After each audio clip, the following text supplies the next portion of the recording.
This video is brought to you by Patreon. Patreon! This time the monsters are real. The television pilot has been around since the beginnings of television. Be it the networks test running new shows to see how audiences respond before they go to series, or the pilots shopped around to networks by independent production companies. And the pilots for Nickelodeon shows in particular tend to draw the attention of the nostalgic and the lost media hunters. There's something fun seeing these rough drafts of programs that grabbed your attention as a kid. It's like you're in on a secret. However, for its first cash-starved decade, Nickelodeon didn't really futz about with pilots. The two big exceptions, UFO Kidnapped and Christmas in Tattertown, only really got away with it because those pilots could be repurposed into seasonal specials, recoup some of their costs in reruns.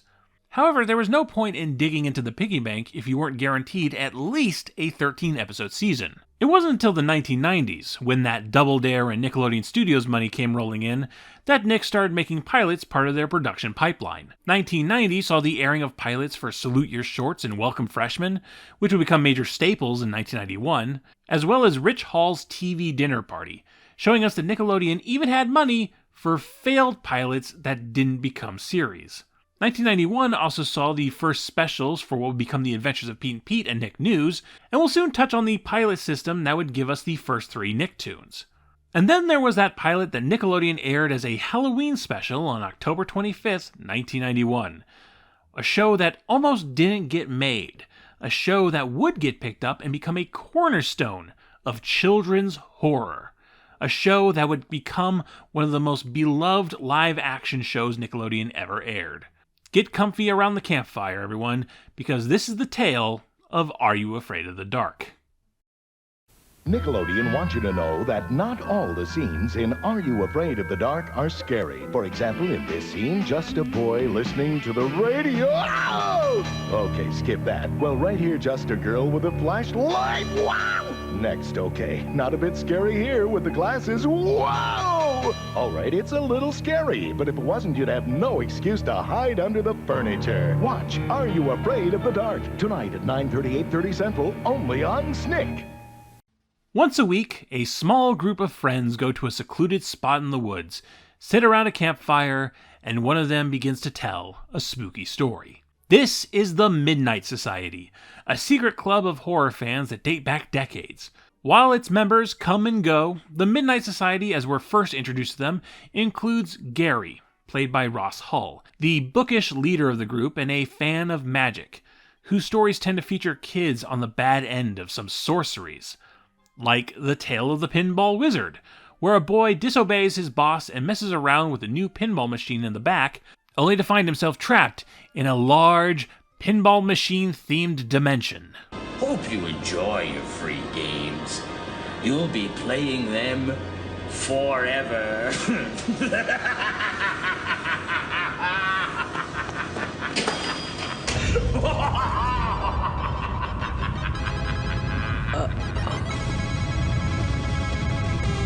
When Ross saw that ball, he knew that he would never get out. There's David, played by Nathaniel Moreau, a quiet, somewhat introverted boy who has a thing for ghost stories, like The Tale of the Lonely Ghost, about an uncool girl agreeing to stay overnight in a haunted house to try and get in with the cool kids. What an awesome collection. It's even bigger than mine.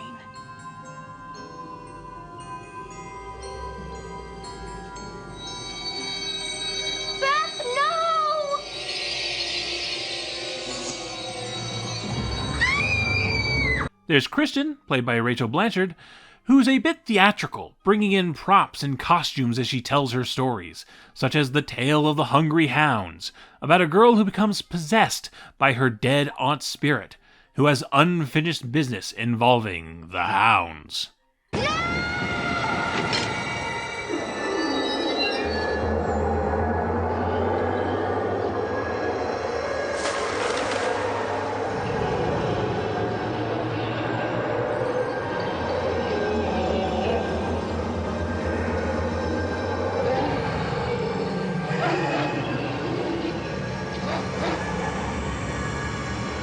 There's Kiki, played by Jodie Restler, the tough tomboy of the group who tells stories of evil terrorizing unsuspecting victims, like the tale of the captured souls, in which a family finds themselves trapped in a summer home with a mad scientist looking for eternal youth. After tonight, you'll be all alone, just like me. You can stay on in the house if you'd like. We can be friends. What do you mean I'll be all alone? Your parents are checking out tonight. What? Oh, yes. We've entered the final phase. It won't be long now. There's Betty Ann, played by Rain Percool, a cheery and positive girl who nonetheless loves her monsters. Hence the tale of Laughing in the Dark, where a bully is terrorized by the clown Zeebo after he steals his nose.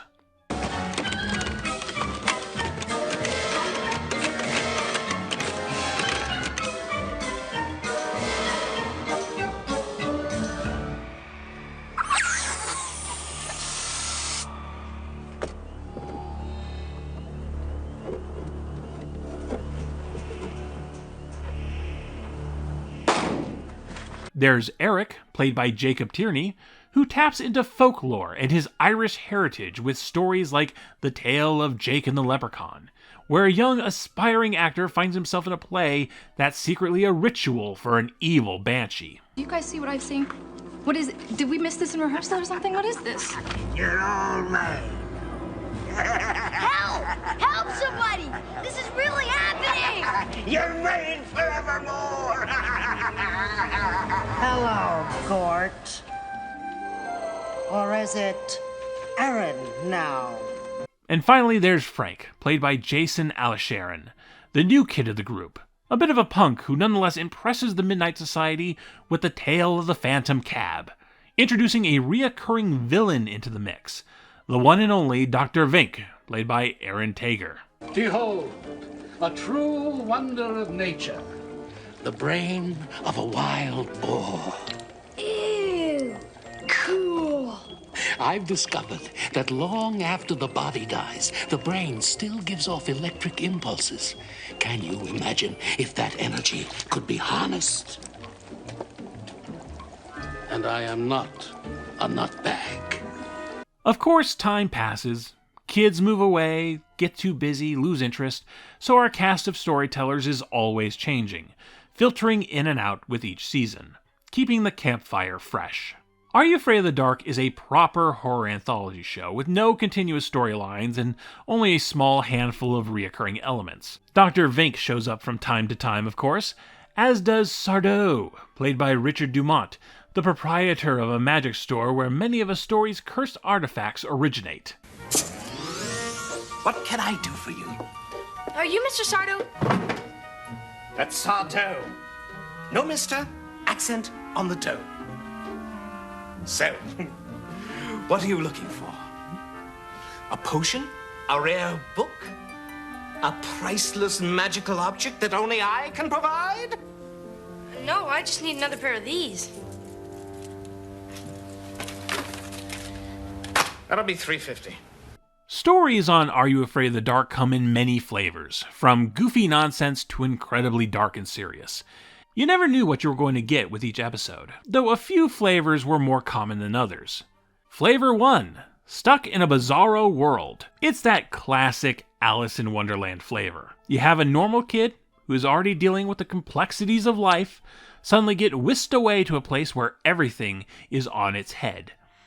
Maybe they wish to be there, wish to escape their normal lives, like the girl who is teased for reading a fairy tale, finding herself in the dream dimension of the Sandman. A boy who doesn't care for books suddenly finds himself trapped within one. Two friends stumble onto a strange toy factory run by aliens.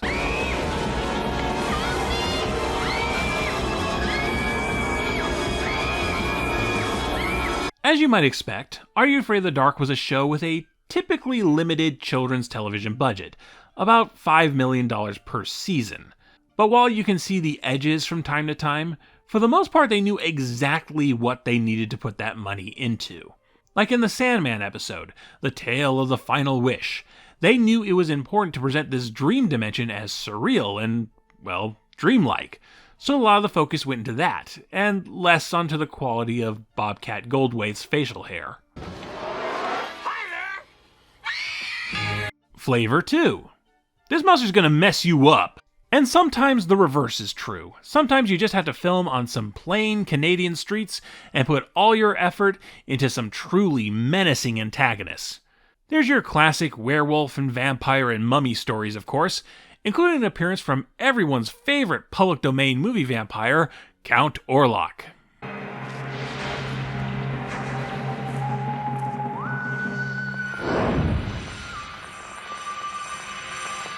But the show's original monsters are really quite great. Even in episodes that aren't quite A tier, you can usually expect some striking makeup, unsettling puppetry, and or 90s television special effects to give us monsters that are just ready to wreck shop. Lizard monsters in the sewers, witches in the woods, summoned demons, and of course, the Ghastly Grinner, a comic book supervillain who emerges from the pages to drive you insane.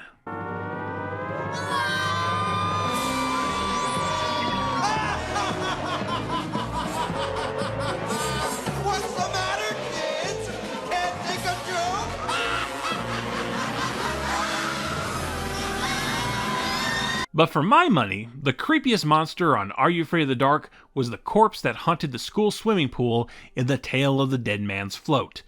A gnarly, undead creature grabbing children by the ankles and drowning them. Just straight up killing those kids.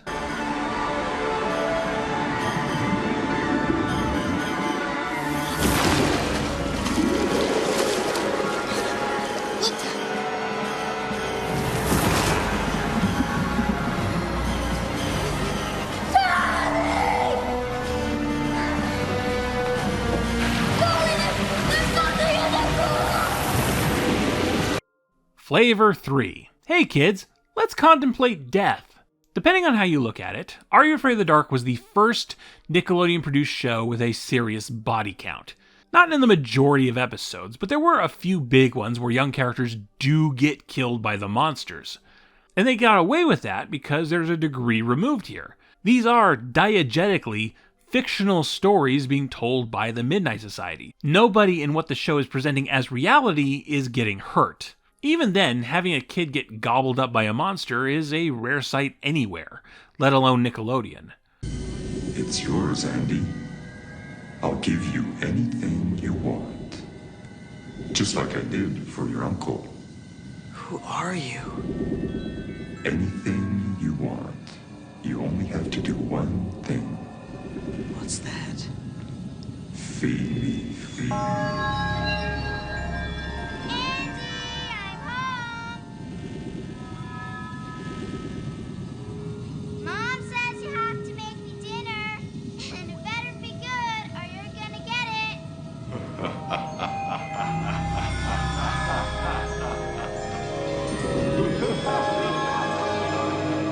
And of course there's all the ghost stories, where the characters come pre-dead. By my count, the show averaged about 3 episodes per season that involved ghosts and spirits, and as such they came at it from pretty much every angle they could. There was the tale of Station 109.1, in which a boy is mistakenly trapped in the waiting station for those recently deceased and looking to cross over. The question of what awaits us after death looming over everything. Aren't you afraid it'll be horrible? It's only horrible if you've led a bad life. If you led a good life, it's the best thing going.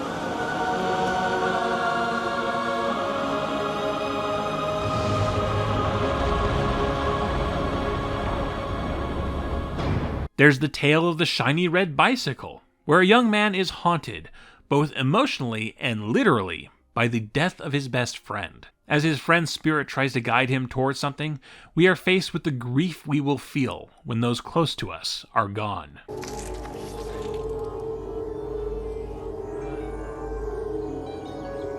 I miss you, Ricky. I miss you too, Mike. Get going. It's a long ride and we don't want to bet on this side just yet.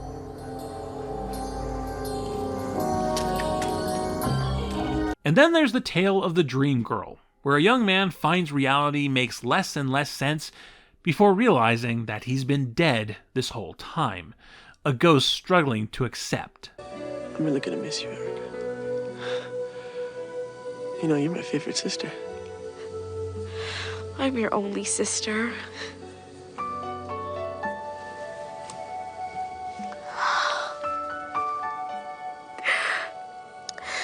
Goodbye, Johnny. I love you. I love you too. There's a deep sadness in some of these episodes, and I remember finding them very affecting as a child. I'm 8 years old. I'm gonna die any day now. Probably because of the swimming pool monster. The story of how Are You Afraid of the Dark came to be starts with DJ MacHale. A graduate of New York University with a bachelor's in film production, MacHale got his start writing after-school specials for ABC. One of his specials, 1987's Seasonal Differences, received a good amount of publicity. A story that dramatized the issue of church versus state with a nativity scene being taken down in a school, which spirals into egregious anti-Semitism. People turned their backs, they closed their eyes. Nobody wanted to believe what was happening. Until it was too late. But it did happen. It was this special that got MacHale noticed by Ned Candle, the former vice president of programming for CBS Video Enterprises, and now an executive producer for small-budget films, like the early Sarah Jessica Parker vehicle, Somewhere Tomorrow, and the forgotten Freaky Friday sequel, A Billion for Boris. Candle was in early development on his first television show, a genre production for a younger cable audience, and he needed a writer, someone who would take these basic ideas and turn them into something thrilling. So Candle brought on MacHale, and together they made Encyclopedia Brown. According to the inscription, this sword was given to Jackson in 1861, saying he stood like a stone wall at the first Battle of Bull Run.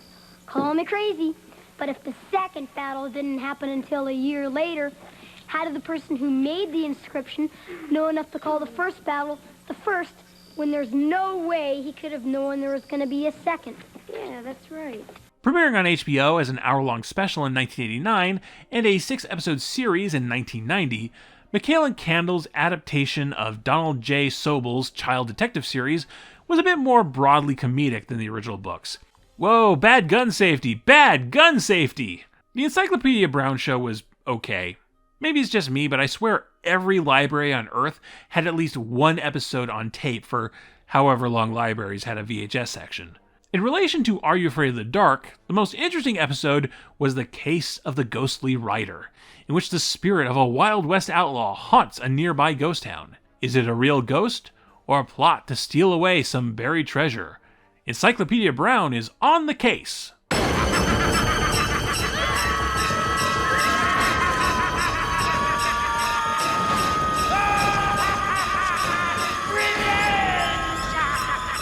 The Encyclopedia Brown project was short-lived, but MacHale and Candle enjoyed working with each other so much that they started brainstorming a number of different pitches to shop around, including a children's horror show under the working title of Scary Tales. They took this pitch to Nickelodeon, and Nickelodeon said, no. A scary show for kids? Yeah, not happening. MacHale and Candle didn't succeed selling it anywhere else, so they put Scary Tales away and started coming up with other pitches. Many months later, they came back to Nickelodeon with a new pitch, which also got rejected, but then they said, but you know, that Scary Tales show. Did anybody, 'cause literally what had happened was I had like a 3-page thing that outlined what the whole talk about. I had it in my head, a 3-page thing that outlined pretty much, and I ran across it not that long ago, and it pretty much, the show held true to that 3-page overview of what this thing was about.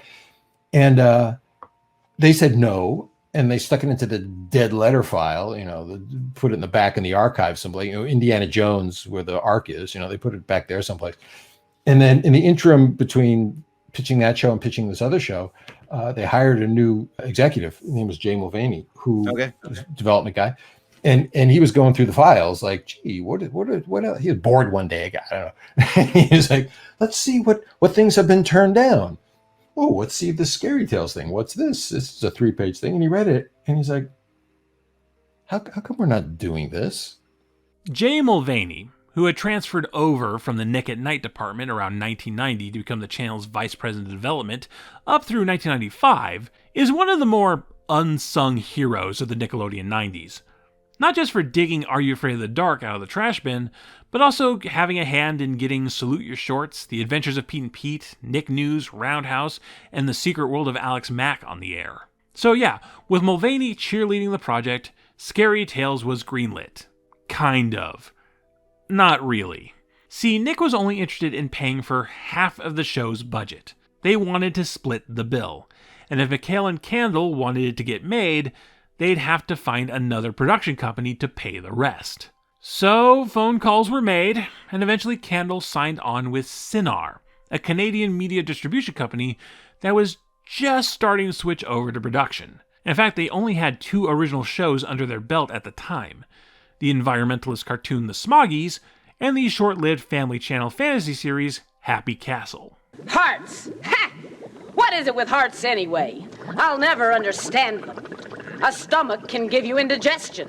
Appendix can explode and cause all kinds of problems. And kidneys, at least they'll fail you.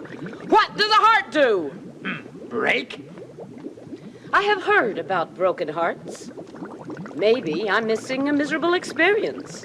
Nickelodeon had brushed up with them before, Cinar having produced the English dubs for The Adventures of the Little Koala and The World of David the Gnome. They were down to co-produce this Scary Tales thing on the condition that the show was shot in Canada, because in Canada, Cinar knew how to cook the books. The reason we shot it in Canada is because Cinar, they wanted to put in half the money, but they didn't really want to put in half the money. Okay. They wanted to get all sorts of tax credits from the Canadian government. Oh boy, this attitude towards Canadian tax benefits would really bite them in the ass in about 10 years.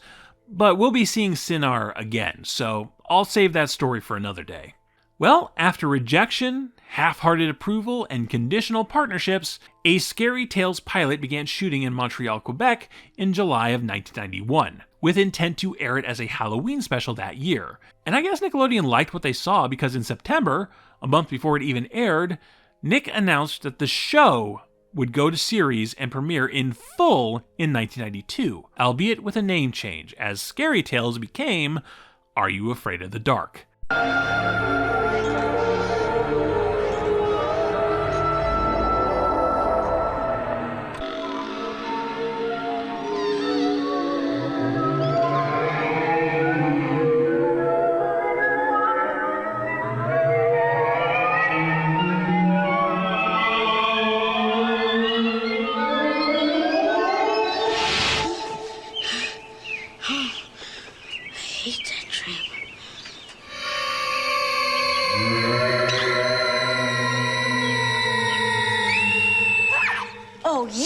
Excellent. Yeah. So it happened. Airing on October 25th in a double feature with a rerun of Mark Summers' Mystery Magical Tour, the Are You Afraid of the Dark pilot introduced the world to the Midnight Society, or at least a version of it, as all of the young actors here except Ross Hull wouldn't make it to the full series. Both written and directed by DJ MacHale, the Tale of the Twisted Claw sees 2 young boys on Halloween given a cursed vulture's claw instead of candy. A claw that grants wishes, no matter how unlikely those wishes may be. I wish Grant's were here. He'd know what to do. Ah! Dougie, your grandfather's dead. You don't think...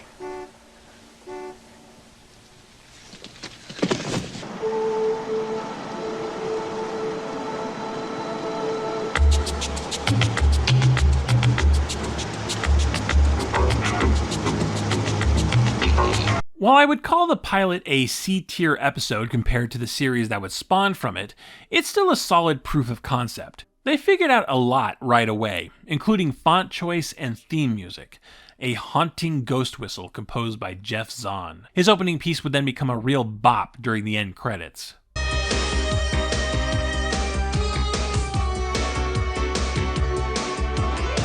I was actually sitting in Dorval Airport in Montreal, and I started singing the theme while waiting for my plane. I just thought about the series, about mystery, haunting, scary, supernatural things, thrillers, and kids, and it came to me. I didn't have music paper, so I scribbled out the notes on a napkin. Of course, the opening in full for the series is a great mood setter. A dark, creaky tour through an abandoned dock, playground, sounds of children in the distance, then an attic that just has a random clown doll in it. Combined with that music, the opening always sent a chill down my spine as a kid. The rest of the episode score was handled by Jeff Fisher. You can expect a lot of synth stings, as was the trend of the time, which I think works great for horror. Unreal instruments for unreal terrors. I got one more step that ain't meeting no ghosts. You can't, that's the wrong way.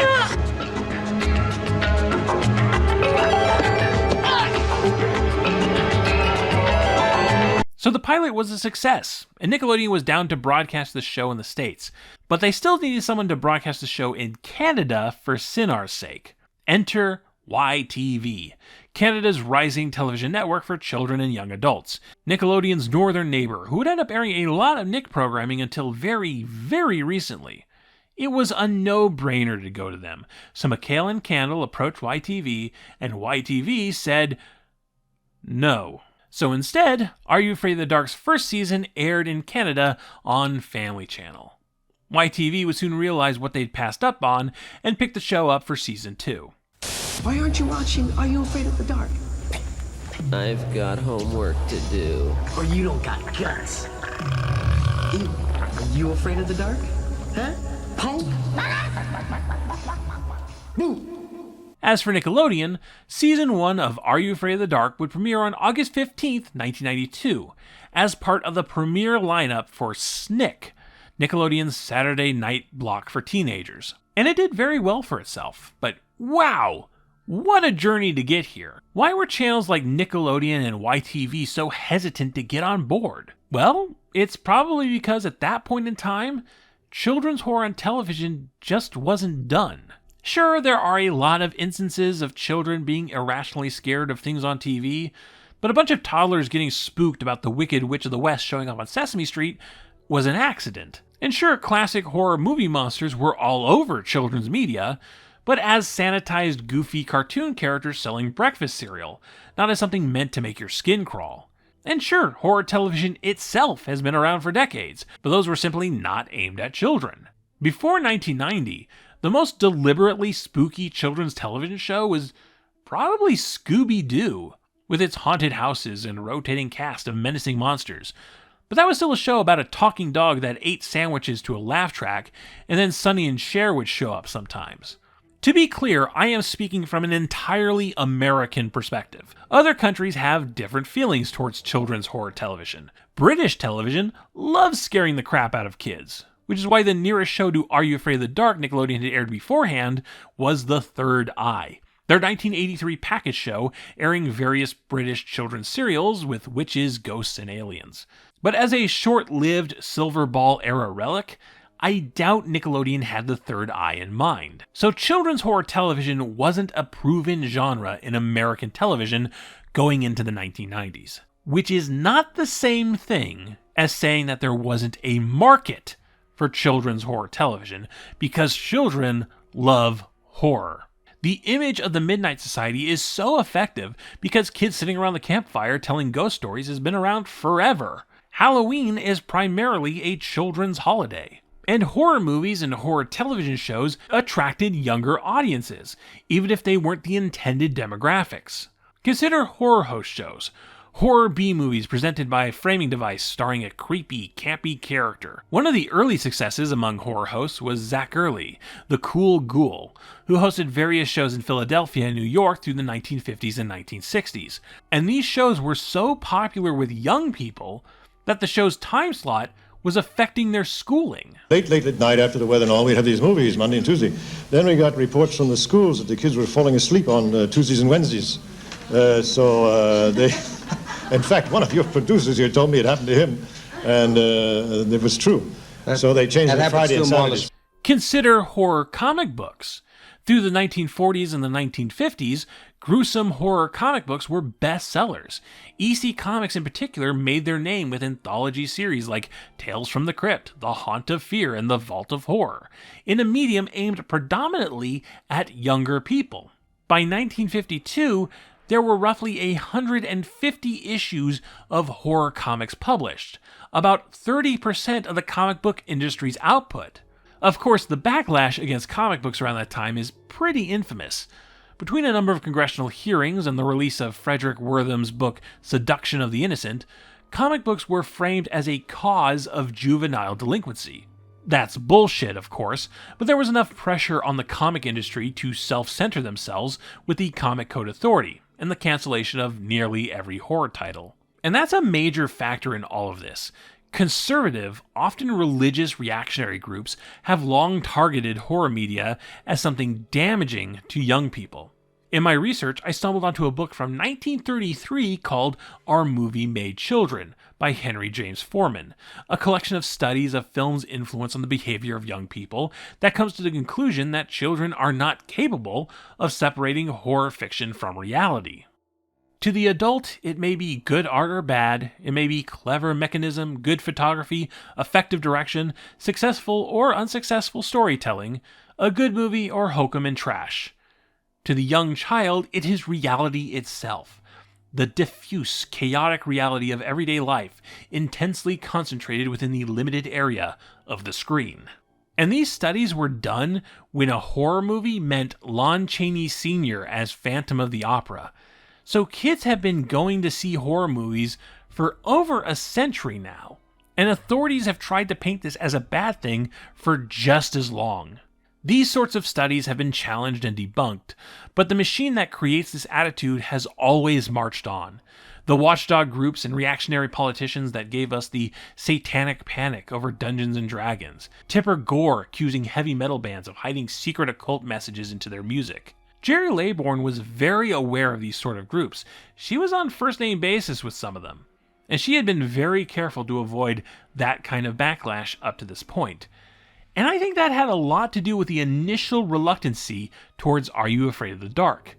How was she to know that, for the 1990s, all that think of the children energy was going to be pointed at video games instead? When it came time to sell Are You Afraid of the Dark to the general audience, Laybourne wanted to emphasize that these weren't going to be bloody slasher stories, but quality tales of suspense. Instead of using conventional wisdom that exists in Hollywood, which is to scare kids through blood and guts, we're actually scaring kids the old-fashioned way through good storytelling. These tales are suspenseful, not gruesome, and they provide real dramatic tension without resorting to violence. What nobody realized in the moment was that Are You Afraid of the Dark came out at exactly the right time, an early, trailblazing entrant in the rise of children's horror in the 1990s. There had been some waves made in the 1980s, mainly in books. Alvin Schwartz's Scary Tales to Tell in the Dark trilogy had become bestsellers, combining urban legends with chilling art by Stephen Gammell. Meanwhile, jovial Bob Stein started moonlighting from his job as head writer of Eureka's Castle to give us Fear Street, horror thrillers for a young adult audience. But this was all build-up to what would be a children's horror renaissance in the 1990s. 6 weeks before the pilot aired, NBC premiered Erie, Indiana, a show about a kid solving supernatural horror mysteries in the odd titular town of Erie. A show with Gremlins director Joe Dante involved as a director and creative consultant. Then, a month before the full series premiered on SNICK, R.L. Stine's Goosebumps books hit store shelves, horror stories for a younger audience than his Fear Street books. Goosebumps was a huge success for Scholastic, and would result in its own popular television show in 1995. None of these works were in conversation with each other. None of this was planned. But seemingly overnight, children's horror became a huge genre that everyone wanted in on. We had a Tales from the Crypt cartoon, countless Goosebumps wannabes on the shelves. There was a children's horror comic strip in the newspaper. We started to see more macabre offerings in animation. It allowed creepy shows from other countries, like Australia's Round the Twist, to be imported to the States. It became a substantial market, and Nickelodeon took advantage of being one of the first out of the gate. Are You Afraid of the Dark had tie-in books, VHS tapes, stories on cassette, a board game, posters inside boxes of Golden Crisp, and a point-and-click adventure game for the PC, The Tale of Orpheo's Curse. Do you think you can really escape me? Are You Afraid of the Dark would initially run for 5 seasons, 13 episodes apiece, 65 episodes in total. The show's original final episode, airing on February 3rd, 1996, was The Tale of the Night Shift, where Gary and Sam, a girl who joined the Midnight Society in Season 3, played by Joanne Garcia, starting a bit of a romance. That story was about someone so busy, being busy, they missed a lot of possibilities. Yeah? Well, I was thinking about what you said, and maybe you and I have some possibilities. Really? That's great. Why don't I put out the fire? No, not yet. I want to watch it a little while longer.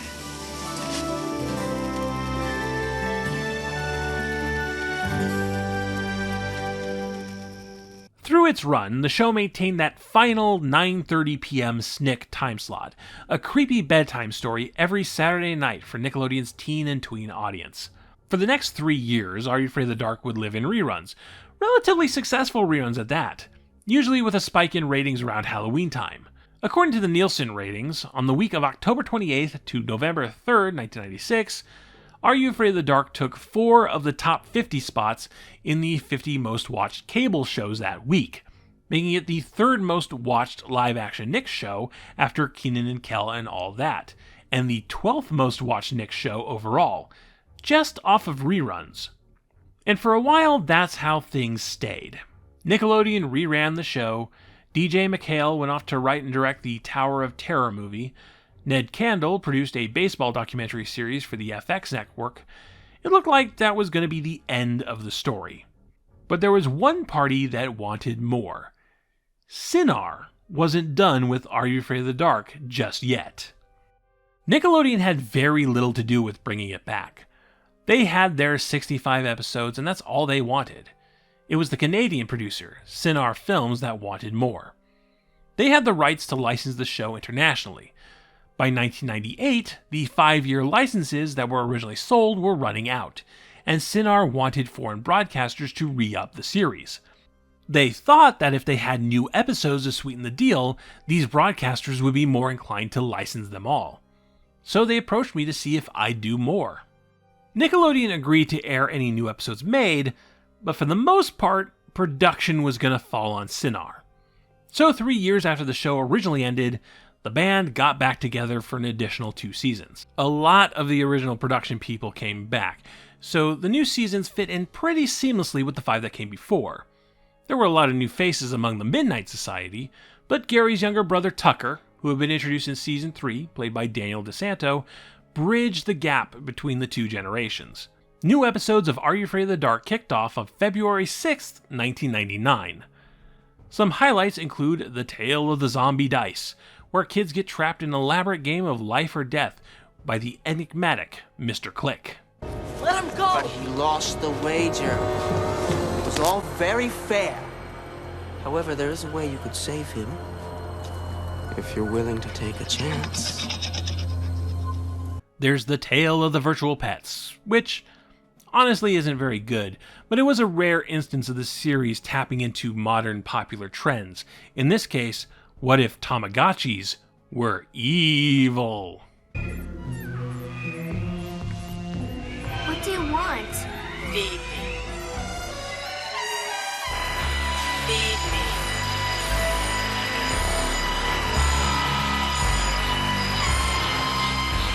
There's The Tale of Bigfoot Ridge, where some teens must survive both the cold of the snowy mountain they're trapped on and the malevolent force hunting them down.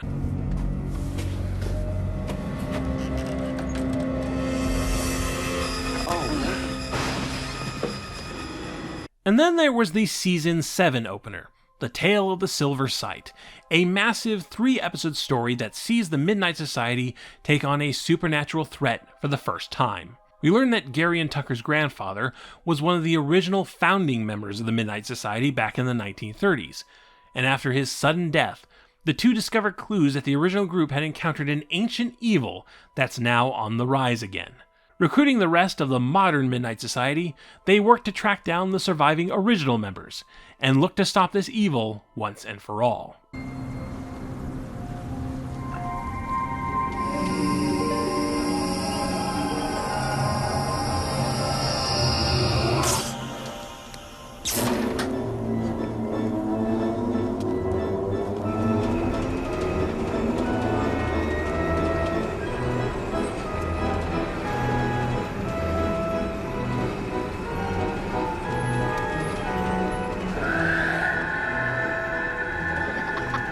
In many ways, the Tale of the Silver Sight breaks the rules of the show, no longer keeping the dangers of these stories a degree removed. And I know that bothers some people, that the Midnight Society should never be involved in what's going on. But it seems apt for what was clearly made to be a series finale. Ross Hull coming back to play Gary, a plot involving the origins of the Midnight Society. This is the kind of send-off most shows never get. And the decision to switch it from a season finale to a season opener is very strange. The actual final episode of the show, The Tale of the Night Nurse, isn't much of a series finale, but it's a pretty solid standalone episode. One final ghost story that asks, what if those people who say they're trying to take care of you actually wish to do you harm? Time for your medicine.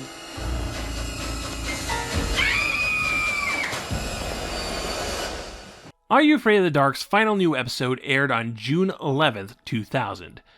The show might have continued, but in March of that year, Cinar found itself up to its eyeballs in accounting scandals, which again, we'll touch on in a future video. Nickelodeon support of the show was already at a bare minimum, so without any support structure, that was it for the Midnight Society. Reruns on Nickelodeon would continue on for another 2 years, its final airing quite aptly being on October 31st, 2002. The show came in as a Halloween treat and left as a Halloween treat.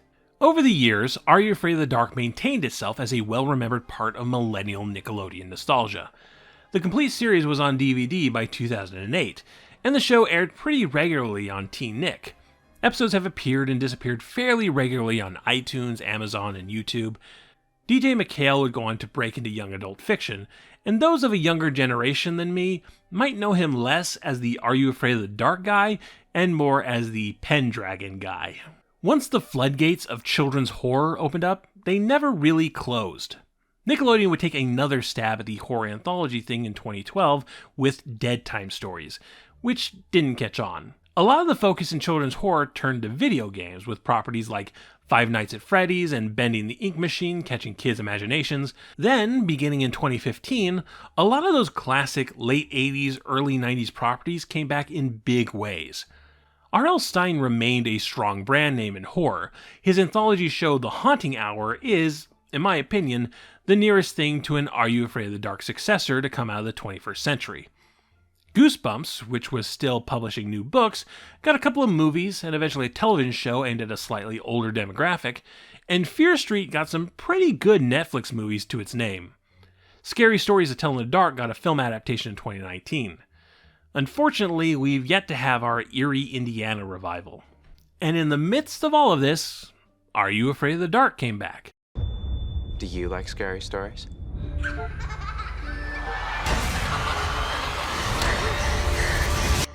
Look, if the story is too scary, I can always tone it down for you.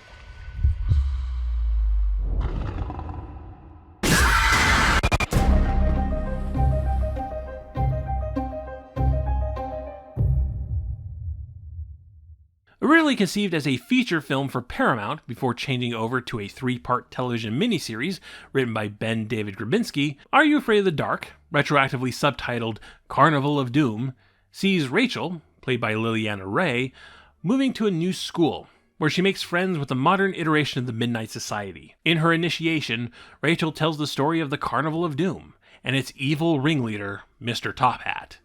What's wrong, little girl? I thought you liked being scared. The scorpions were crawling out of his pant leg? Yes. And he took one, and he ate it. Ow. It's a proper spooky story, and Rachel gets into the group. But then strange things start happening around town, and the carnival itself appears in real life. It's all real. Once again, the Midnight Society find themselves taking on the supernatural themselves. You have a choice, Rachel. You have my cane, but I have your friends. Bring me that cane and I will let them live. You have 3 minutes. Meet me where we first met. Airing weekly from October 11th to October 25th in 2019, the Are You Afraid of the Dark miniseries was pretty good as a standalone piece of horror. Well shot, well acted, and Mr. Top Hat fits right in with the franchise's other big villains. And it did really well for the channel, Nickelodeon reporting over 1 million people watching the first episode. Purists might argue that the miniseries is Are You Afraid of the Dark in name only.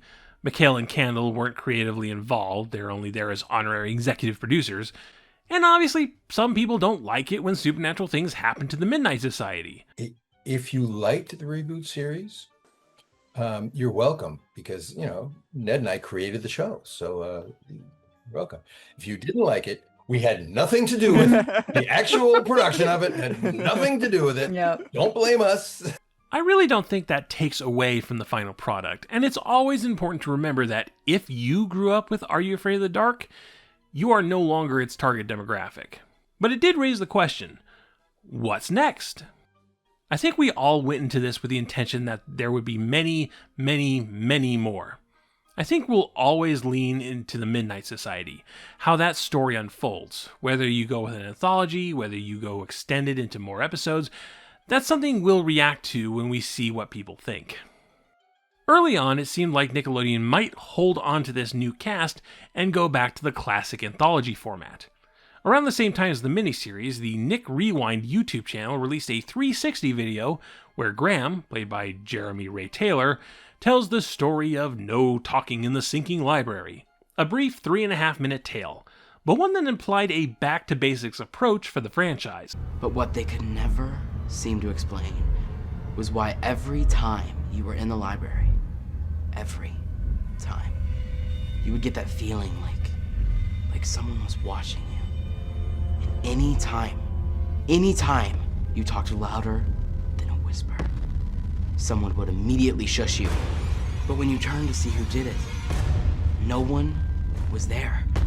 It was a neat little treat, but Nickelodeon decided that not only were they not going to go back to anthologies, they were going to drop everything. The cast, the writer, and director get a whole new Midnight Society and throw another supernatural adventure at them. Originally aiming to premiere in October of 2020, but pushed back to February 12th, 2021 due to COVID, Season 2, subtitled Curse of the Shadows, ran for 6 episodes and saw a new Midnight Society searching for one of their members who seems to have disappeared in a haunted forest. Now written by J.T. Billings, one thing this second season does is inject a lot of references to classic Are You Afraid of the Dark. Count Orlok, the ghastly grinner. They even bring back Sardo and introduce us to his extended family. Mr. Sardo! That's Sardo. No, mister. Accent on the dough. Mr. Sardo? Mr. Sardo was my grandfather. My name is Sardo. No, mister. Accent on the dough. Do not touch that! It's clear that they're trying to cater to the nostalgic millennial audience, which the first season didn't feel compelled to do. But mostly, this is Nickelodeon trying to make their own Stranger Things. They saw the huge success of Netflix's supernatural adventure show starring kids, looked up what IPs they had that got the closest to that, and got as close as they legally could get away with. A young man disappearing into a dark dimension and the rest of his nerdy friend group trying to solve the mystery and save him? Check. A shadowy creature from this dimension forcing a showdown? Check. Rooms full of Christmas lights? Check. What this season doesn't have are kids sitting around the campfire telling scary stories. These kids could be friends for any reason. The Midnight Society is just a recognizable name. With no returning characters from the first season and the fact that it's clearly a different city, it feels like the Midnight Society has gone from a single, decades-only secret club that changes members organically with time to a franchise club that you can start up anywhere. I know you sneak out at midnight for your secret club to tell scary stories or whatever. Wonder what Mom and Mommy will have to say about that. Curse of the Shadows isn't bad, not really, but it is underwhelming compared to the first season and less genuine in its intentions. And 6 episodes is just way too long for this story. The third, and so far final season, subtitled Ghost Island, premiered on July 30th, 2022, which ran for 4 episodes. And in this one, the Midnight Society, once again a completely new batch of kids, have broken up following the death of one of their members. They still hang out, but they're done with the specific activity of telling ghost stories around the fire. If you guys want, I could tell you guys the story.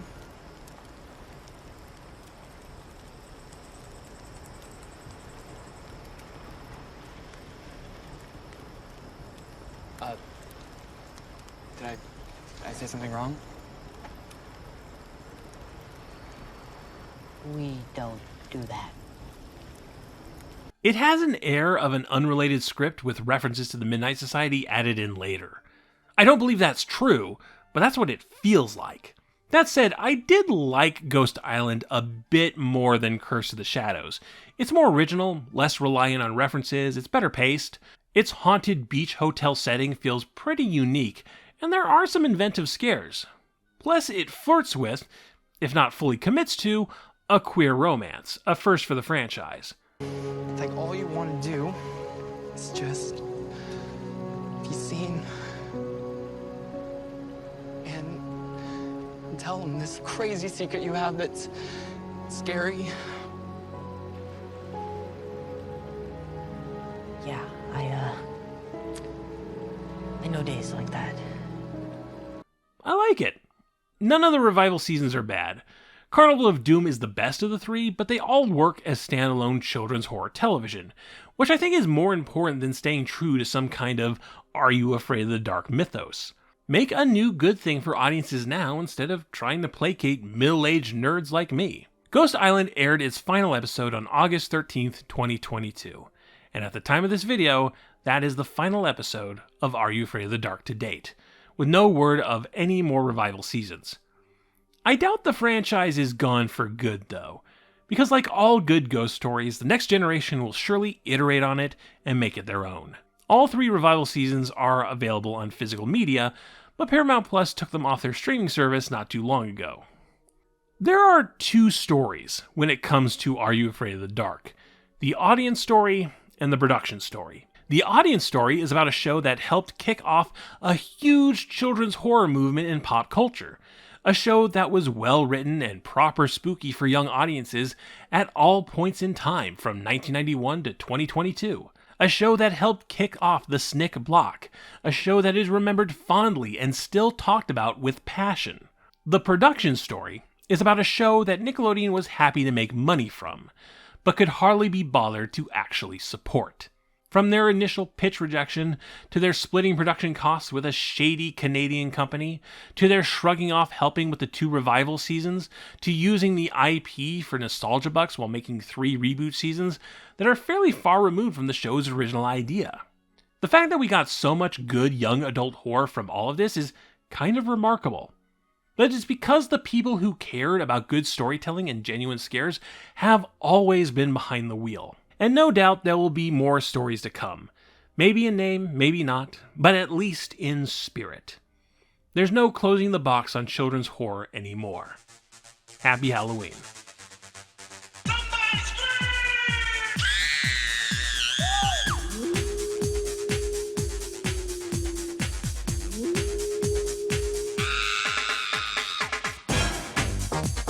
I sort of died!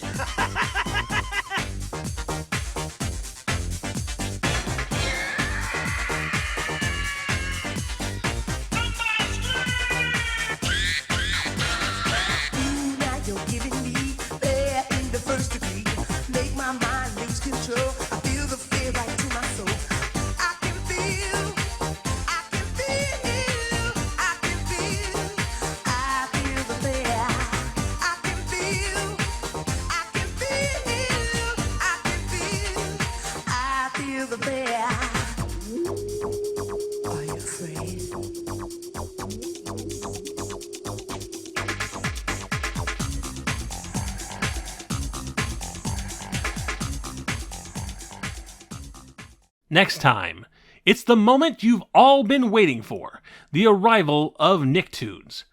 But before we get into each show specifically, some background on the origins of the Nicktoon project, the shows that didn't get made, and what the branding meant in the Nickelodeon 90s. For today's research shout-out, DJ MacHale has given many generous interviews over the years, but I want to shout out 2 that were particularly useful for this video. His interviews with the Splat Attack podcast and You, Me, and YTV, which paired together really well, gave me a great insight into the show's perception in the United States versus its perception in Canada. Both YouTube shows have a lot of great interviews from 90s children's television figures. I highly recommend giving both a shot. There's links in the description below. Thank you all for watching. If you'd like to support Knacks and other Pop Arena projects, consider contributing to my Patreon. Every dollar goes to production values, research materials, and finding a place to live, still. Well into my 2nd year of couch surfing homelessness. You can also support the channel by liking the video, subscribing, hitting that bell icon for notifications, leaving a comment, following me on social media, sending a one-time donation through PayPal or Coffee, and sharing knickknacks with all your friends. Thank you again, and remember, Black Lives Matter, trans rights are human rights, abolish ICE, and free Palestine.